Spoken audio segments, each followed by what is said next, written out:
Las 10 en 10. Las 10 noticias más importantes de la semana en 10 minutos. La 1. Es mentira que tuviera un buen diagnóstico de México. 2. El microscopio de factor Kaiser. La propuesta de reforma desde el Poder Judicial. 3. En un congal llamado el Senado, violaron a la Constitución y mataron a la República. 4. Embriagados de poder, dejaron en video sus peores desfiguros. 5. La peor mentira de la semana. No pactamos con Yunes, dice López. 6. El perroso de la semana. El PAN, que no vio al Judas al interior de sus filas. 7. El líder de la semana, Víctor Olea, el presidente de la Barra Mexicana de Abogados. 8. La columna de la semana, el calambre a los 43 de Salvador García Soto. 9. El dato duro de la semana, México es el peor recaudador de la OCDE. 10. ¿Qué dicen los estoicos? Aquí, en Factor Kaiser. Acompáñame.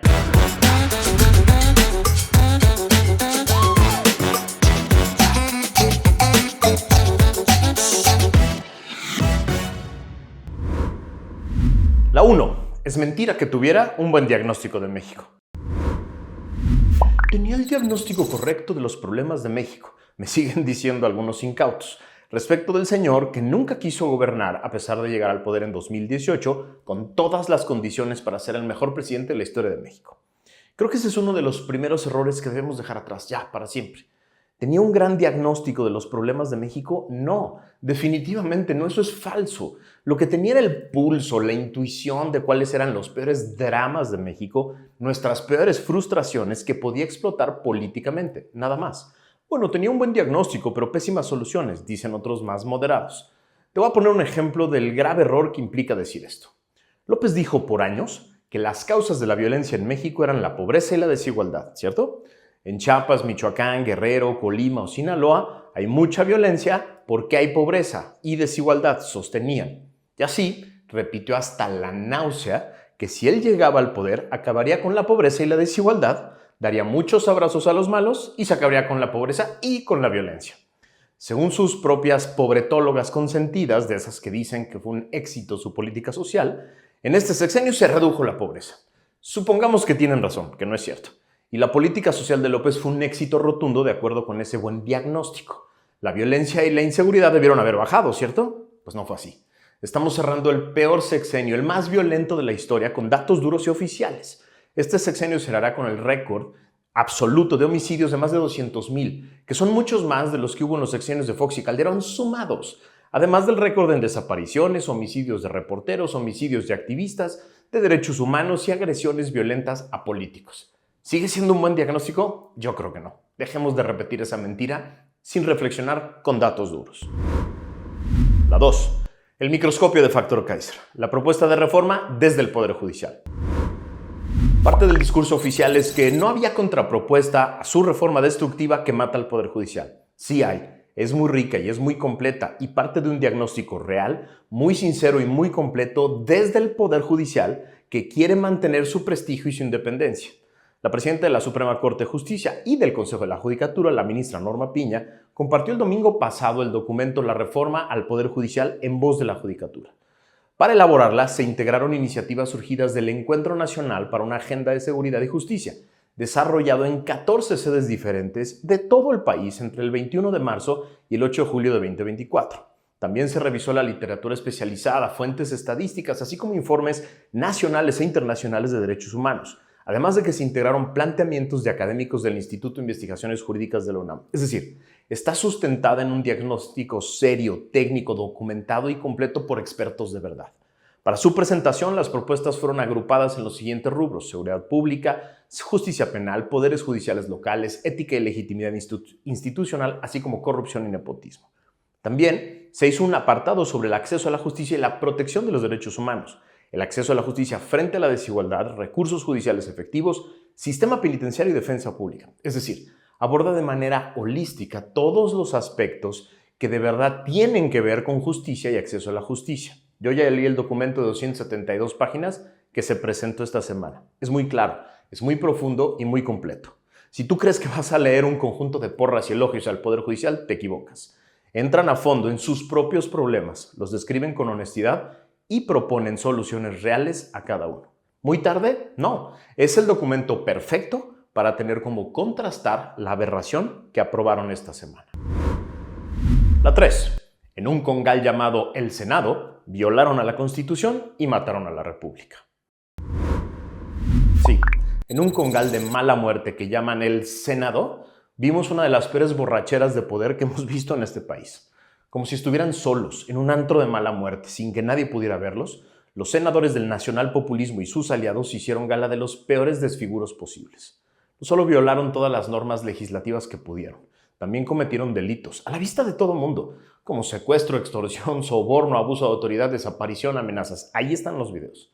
Ahogados de borrachos por el poder que obtuvieron en la grotesca y antidemocrática elección de Estado, se dedicaron a violar a la Constitución y a abusar de la República impunemente. Ahí están todos los videos para la historia. Los puedes ver en las redes echándose shots de poder uno tras otro hasta perder la cordura y sonreír embriagados por haber abusado de la Constitución y asesinado a la República. Se acabó cualquier vestigio de autoridad moral. Desapareció para siempre el ladrillo de superioridad moral desde el cual acusaban a todos los demás. «Es un honor estar con Obrador», gritaban los borrachos que deberían legislar para los ciudadanos y no para el proveedor de su droga favorita que se llama poder impune. En esta bacanal de poder quedaron registradas para la historia varios momentos de vergüenza sin precedentes que no se borran con discursos, ni con dádivas, ni con mentiras. No olvidar nunca lo sucedido el 10 de septiembre de 2024 es nuestra obligación. La 4. Embriagados de poder, dejaron en video sus peores desfiguros. Como si fuera un capítulo de la serie Los Sopranos, la mafia en el poder actuó como banda criminal. Así, el relato de lo que todos vimos en vivo y en tiempo real. Ahí te va. Primera escena. Se anuncia la desaparición de un senador, que porque estaba enfermo. Nadie sabe su paradero. No contesta llamadas y no se sabe de sus intenciones. Segunda escena. Llega al recinto su padre, temblando, con los ojos rojos y desorbitados, escoltado por dos guaruras del nacionalpopulismo obradorista que lo llevan del brazo hasta el pleno de la primera sede de la borrachera. Se trata de Yunes, padre de un panista, enemigo jurado del obradorato. Los borrachos del régimen lo reciben con besos y aplausos. Tercera escena. Toma la tribuna del congal y dice una serie de incoherencias que nadie en ningún lugar está creyendo, pero tampoco le importa, porque está amenazado y tiene una farsa que cumplir. Cuarta escena. Irrumpen en el congal cientos de personas que quieren frenar esta borrachera para evitar que los briagos abusen de la Constitución y asesinen a la República. Los borrachos solo se cambian de congal, escoltados por la policía. Quinta escena. El padre del desaparecido es grabado en video, fuera del congal, sonriendo, abrazando al hijo que está en perfecto estado, festejando junto con uno de sus enemigos jurados la traición que están a punto de cometer. Sexta escena. Los manifestantes que quieren evitar el abuso a la Constitución y el asesinato de la República tratan de llegar al nuevo congal, pero son recibidos por cientos de policías que les impiden el paso y los gasean. Séptima escena. En el escenario del congal se paran algunas personas que quieren detener la fiesta, como si fuera ese amigo sobrio que trata de apagar la música y les pide a todos que se vayan a su casa y dejen de tomar. Los borrachos gritan, abuchean y se suben al escenario para exhibir los peores desfiguros, como si nadie pudiera verlos. Bailan y balbucean las peores cosas y los peores slogans de la mañanera para agradar a quien les permitió emborracharse de poder. Completamente intoxicados, le agradecen al proveedor la posibilidad de sentir ese rush de poder que nunca imaginaron. Gracias, amado dealer. Aquí está el sacrificio que nos pediste. Muera la República. Octava escena. El desaparecido reaparece y frente a las cámaras consuma su traición, con los vítores y aplausos de quienes decían odiarlo hace apenas unos días.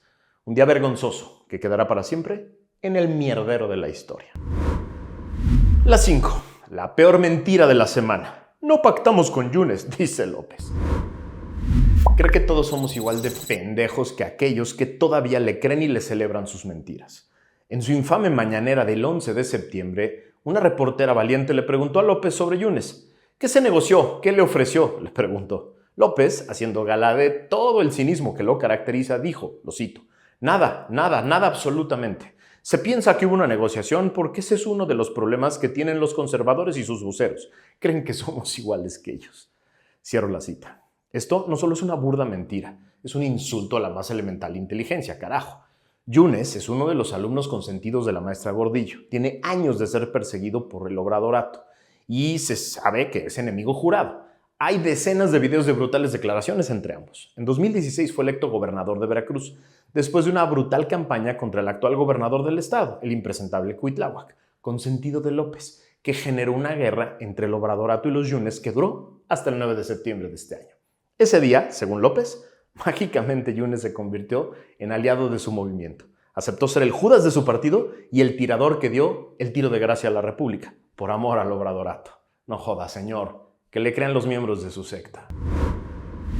La 6. El perro oso de la semana lo hace el PAN, que no vio al Judas al interior de sus filas. Que no se vaya a rajar nadie del PRI, gritaban muy enérgicos y furibundos los panistas desde la semana pasada. Malditos traidores los 2 senadores del PRD que traicionaron a los votantes, remataban con toda la razón. Todos en el PAN tenemos clara nuestra responsabilidad, presumían en conferencia de prensa, y que los agarran por el eslabón más débil. Por vía del senador, que no pudo más ante las amenazas y la extorsión del obradorato, por ahí cayó la República. Pero el oso es doble, porque se dejaron chamaquear hace meses por la familia Yunes, porque no solo le dieron al traicionero el asiento de senador de su partido, sino que, además, le regalaron al padre el asiento de suplente, y así ni cómo evitar la traición. Es un perroso monumental que debería de tener respuestas irresponsables. La 7. El líder de la semana, Víctor Olea, el presidente de la Barra Mexicana de Abogados. Entre las vergonzosas timoratas, blandengues y grises posturas, o de plano el vergonzoso silencio de muchos empresarios, de varias organizaciones empresariales, de varias universidades y de miles de despachos y asociaciones de profesionistas, surge la claridad y la contundencia de la Barra Mexicana, el Colegio de Abogados, en voz de su presidente Víctor Olea, que no deja duda alguna de la postura de los abogados organizados de México. Cito 2 de los párrafos de su mensaje.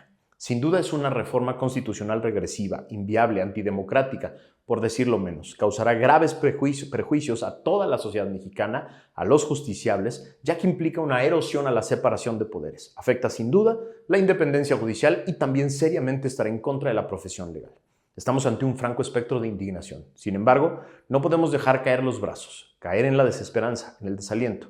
Sigamos en la lucha pacífica, fundada, legítima, y exploremos nuevas vías para seguir luchando en pro de nuestro Estado de Derecho y de que el mismo no siga disminuyendo. Cierro la cita. Gracias, estimado Víctor. Suscribo cada palabra. La 8. La columna de la semana. El calambre a los 43 de Salvador García Soto. En su columna de esta semana, en el periódico El Universal, Salvador García Soto le deja un brutal calambre a 43 personas del obradorato que seguro duermen con los ojos abiertos, porque seguro saben quiénes son. Cito 2 párrafos de la columna. Porque de acuerdo con fuentes del gobierno de Estados Unidos, específicamente de la Administración de Control de Drogas, la DEA por sus siglas en inglés, existen en este momento 43 expedientes abiertos que se están conformando en contra de igual número de políticos y funcionarios de Morena y del gobierno de López, a los que se les ha investigado y documentado en los últimos meses por haber tenido algún tipo de vinculación con grupos del crimen organizado, ya sea por haber recibido financiamiento ilegal para campañas o por tener tratos directos con el narcotráfico. Las investigaciones, según las fuentes estadounidenses, están más que avanzadas y se comenzarían a traducir en acciones y acusaciones judiciales a partir de que termine la administración del presidente López después del 1 de octubre. Una primera señal si se decide proceder con la judicialización de estos expedientes en contra de políticos mexicanos del actual gobierno. Sería la cancelación de visas estadounidenses a los 43 que aparecen en la mencionada lista de la DEA y el Departamento de Justicia. Cierro cita. Por favor, que empiecen ya. La 9. El dato duro de la semana. México es el peor recaudador de la OCDE, dice el IMCO. Gracias a una publicación del Instituto Mexicano para la Competitividad, nos enteramos de que en 2022 los 3 órdenes de gobierno de México recaudaron impuestos en conjunto por un monto equivalente al 16.9% del PIB. Esta fue la menor proporción registrada entre todos los países de la OCDE. A este bajísimo porcentaje de recaudación, que no se corrige de un día para otro, se suman varias bombas que tendrá que asumir el nuevo gobierno, según datos publicados por el propio IMCO. En un plazo de 6 meses, el saldo de la deuda del gobierno federal se incrementó 1.6 billones de pesos. Este monto equivale a 32 veces el presupuesto de la UNAM. Entre 2025 y 2029, el sector público federal deberá pagar 42% del saldo total de la deuda registrada al cierre de junio del 2024. En estos 5 años, la nueva administración deberá pagar 7.1 billones de pesos. El crecimiento desproporcionado del gasto en comparación con el incremento de ingresos en el primer semestre del 2024 se reflejó en el mayor déficit presupuestario registrado en un periodo de enero-junio en al menos 19 años. La señora que tendrá la banda presidencial, pero no el poder, no solo ratificó al secretario de Hacienda de López hace unas semanas, ayer ratificó a todo su equipo principal.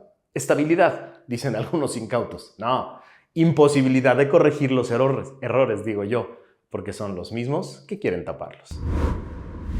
La 10. ¿Qué dicen los estoicos? Todo pasa y se convierte en historia. Cito una frase de Marco Aurelio en las Meditaciones. Porque todas las cosas pronto pasan y se convierten en simples historias, y el completo olvido pronto las entierra. Vivir el presente no solo es una buena recomendación filosófica, es también la base de una sana lógica. Porque todo aquello que hoy parece maravilloso va a pasar y se va a acabar. Por eso, más te vale vivirlo y sentirlo completo hoy. Pero también pasa y se acaba todo aquello que hoy parece terrible e interminable. Te pierdes de parte de aquello que juzgas como bueno cuando anhelas que dure para siempre y lo esperas de nuevo al día siguiente. Te torturas con aquello que juzgas como malo cuando lo proyectas al futuro y esperas que pase de nuevo al día siguiente. Sin importar cómo interpretes el momento presente, todo, absolutamente todo acaba, todo pasa y pronto se convierte en pasado. Yo por eso quiero aprender a quedarme con toda la emoción de los buenos momentos y también con todas las lecciones de aquellos que califiqué como malos momentos. ¿Qué estás dejando de vivir hoy por estar pensando en lo bueno o lo malo que sucede y que quieres que suceda?